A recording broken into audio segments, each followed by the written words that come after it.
ಪ್ರಿಯ ವೀಕ್ಷಕರೇ, ಸಂಜು ಸ್ಯಾಮ್ಸನ್ ಈ ಬಾರಿಯ ಟೂರ್ನಿಯಲ್ಲಿ ಟಿ20 ವಿಶ್ವಕಪ್ನಲ್ಲಿ ಬ್ಯಾಕ್ ಟು ಬ್ಯಾಕ್ ಪಂದ್ಯಗಳನ್ನಾಡಿದರು. ಈ ವೇಳೆ ವೆಸ್ಟ್ ಇಂಡೀಸ್ ವಿರುದ್ಧ 97 ರನ್, ಇಂಗ್ಲೆಂಡ್ ವಿರುದ್ಧ 89 ರನ್ ಮತ್ತು ಫೈನಲ್ನಲ್ಲಿ ನ್ಯೂಜಿಲೆಂಡ್ ವಿರುದ್ಧ 89 ರನ್ಗಳನ್ನು ಗಳಿಸಿ ಭಾರತ ತಂಡದ ಗೆಲುವಿಗೆ ಪ್ರಮುಖ ಪಾತ್ರರಾದರು.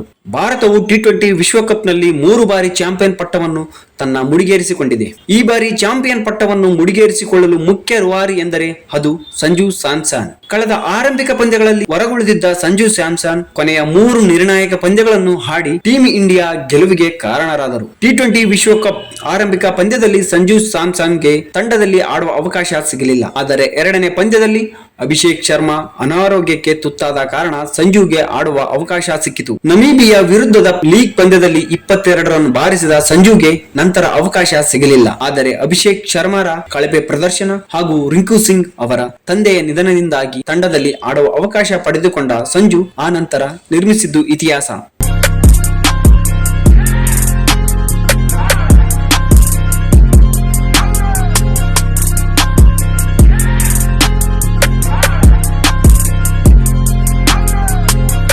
ಸಂಜು ಸ್ಯಾಮ್ಸನ್ ಟಿ20 ವಿಶ್ವಕಪ್ನಲ್ಲಿ ಎದುರಾದ ಎಲ್ಲಾ ಅಡೆತಡೆಗಳನ್ನು ಮೆಟ್ಟಿ ನಿಂತು ಅದ್ಭುತ ಸಾಧನೆ ಮಾಡಿದ್ದಾರೆ. ಆರಂಭಿಕ ಸ್ಥಾನ ಕಳೆದುಕೊಂಡರೂ ಸಿಕ್ಕ ಅವಕಾಶಗಳನ್ನು ಸಮರ್ಥವಾಗಿ ಬಳಸಿಕೊಂಡು ಸತತ 3 ಅರ್ಧಶತಕ ಸಿಡಿಸಿದರು. ಈ ವಿಶ್ವಕಪ್ನಲ್ಲಿ ಕೇವಲ 5 ಪಂದ್ಯಗಳಲ್ಲಿ ಆಡಲು ಅವಕಾಶ ಪಡೆದಿದ್ದ ಸಂಜು ಸ್ಯಾಮ್ಸನ್ 80.2 ಸರಾಸರಿಯಲ್ಲಿ 321 ರನ್ ಬಾರಿಸುವ ಮೂಲಕ ಒಂದು ಆವೃತ್ತಿಯ ಟಿ20 ವಿಶ್ವಕಪ್ನಲ್ಲಿ ಭಾರತ ಪರ ಅತಿ ಹೆಚ್ಚು ರನ್ ಗಳಿಸಿದ ಆಟಗಾರರ ಪಟ್ಟಿಯಲ್ಲಿ ವಿರಾಟ್ ಕೊಹ್ಲಿಯ ದಾಖಲೆಯನ್ನು ಮುರಿದರು. ಹಾಗೆಯೇ ಟಿ20 ವಿಶ್ವಕಪ್ನಲ್ಲಿ ಸ್ಯಾಮ್ಸನ್ 24 ಸಿಕ್ಸರ್ ಗಳನ್ನು ಬಾರಿಸಿದರು. ಇದಲ್ಲದೆ 4 ಪಂದ್ಯಗಳಲ್ಲಿ ಮೊದಲು ಓವರ್ನಲ್ಲಿ ಸಿಕ್ಸರ್ ಬಾರಿಸುವ ಮೂಲಕ ವಿಶ್ವ ದಾಖಲೆಯನ್ನು ಸೃಷ್ಟಿಸಿದರು. ಟಿ20 ವಿಶ್ವಕಪ್ ಆರಂಭಕ್ಕೆ ಕೆಲವೇ ದಿನಗಳ ಮೊದಲು ತಂಡದ ಆರಂಭಿಕ ಬ್ಯಾಟ್ಸ್ಮನ್ ಆಗಿ ತನ್ನ ಸ್ಥಾನವನ್ನು ಖಚಿತಪಡಿಸಿಕೊಂಡಿದ್ದ ಸ್ಯಾಮ್ಸನ್ ನ್ಯೂಜಿಲೆಂಡ್ ವಿರುದ್ಧದ ಟಿ20 ಸರಣಿಯಲ್ಲಿ ತೋರಿದ್ದ ಕೆಟ್ಟ ಪ್ರದರ್ಶನದ ಪರಿಣಾಮವಾಗಿ ಟಿ20 ವಿಶ್ವಕಪ್ ತಂಡದಲ್ಲಿ ಎರಡನೇ ಆರಂಭಿಕ ಆಟಗಾರನಾಗಬೇಕಾಯಿತು. ಈ ಎಲ್ಲಾ ಅವಮಾನಗಳು ನಡುವೆಯೂ ಸಿಕ್ಕ ಅವಕಾಶವನ್ನು ದೋಚಿಕೊಂಡ ಸಂಜು ಸ್ಯಾಮ್ಸನ್ ಸತತ 3 ಪಂದ್ಯಗಳಲ್ಲಿ ಅರ್ಧಶತಕಗಳ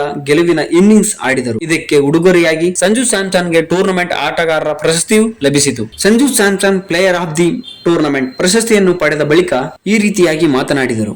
ನ್ಯೂಜಿಲೆಂಡ್ ವಿರುದ್ಧದ ಸರಣಿಯ ವೈಫಲ್ಯದ ನಂತರ ಆತ್ಮವಿಶ್ವಾಸ ಕಳೆದುಕೊಂಡಿದ್ದ ನಾನು ಸಚಿನ್ ತೆಂಡೂಲ್ಕರ್ ಅವರಿಗೆ ಕರೆ ಮಾಡಿದ್ದೆ. ಈ ವೇಳೆ ಅವರು ನನಗೆ ಮಾನಸಿಕ ಸ್ಥೈರ್ಯ ತುಂಬಿದರು. ಸಚಿನ್ ಅವರು ಪಂದ್ಯದ ಮೇಲಿನ ಹಿಡಿತ ಮತ್ತು ಮಾನಸಿಕ ಸ್ಪಷ್ಟತೆಯ ಬಗ್ಗೆ ನನ್ನೊಂದಿಗೆ ಸುದೀರ್ಘವಾಗಿ ಚರ್ಚಿಸಿದರು. ಅಷ್ಟೇ ಅಲ್ಲದೆ ಫೈನಲ್ ಪಂದ್ಯದ ಇಂದಿನ ರಾತ್ರಿ ಕೂಡ ಸಚಿನ್ ಅವರಿಗೆ ಕರೆ ಮಾಡಿದ್ದೆ. ಈ ವೇಳೆಯೂ ಅವರು ನನಗೆ ಆತ್ಮವಿಶ್ವಾಸ ತುಂಬಿದರು. ಕಳೆದ 2 ತಿಂಗಳಿಂದ ನಾನು ಸಚಿನ್ ಸರ್ ಅವರೊಂದಿಗೆ ನಿರಂತರ ಸಂಪರ್ಕದಲ್ಲಿದ್ದೆ. ಅದರಲ್ಲೂ ಆಸ್ಟ್ರೇಲಿಯಾ ಪ್ರವಾಸದ ಸಮಯದಲ್ಲಿ ತಂಡದಿಂದ ಹೊರಗಿಟ್ಟಾಗ ಅವರು ನನಗೆ ಮಾನಸಿಕವಾಗಿ ದೃಢವಾಗಿರಲು ಮತ್ತು ಸರಿಯಾದ ಮನಸ್ಥಿತಿ ಬೆಳೆಸಿಕೊಳ್ಳಲು ಮಾರ್ಗದರ್ಶನ ನೀಡಿದರು. ಅವರಂತಹ ದಂತಕಥೆಯಿಂದ ಮಾರ್ಗದರ್ಶನ ಪಡೆಯುವುದು ನನಗೆ ಸಿಕ್ಕ ದೊಡ್ಡ ವರ. ಅವರು ನನಗೆ ಪಂದ್ಯದ ಮೇಲಿನ ಹಿಡಿತ ಮತ್ತು ತಯಾರಿಯ ಬಗ್ಗೆ ಸ್ಪಷ್ಟತೆ ನೀಡಿದರು.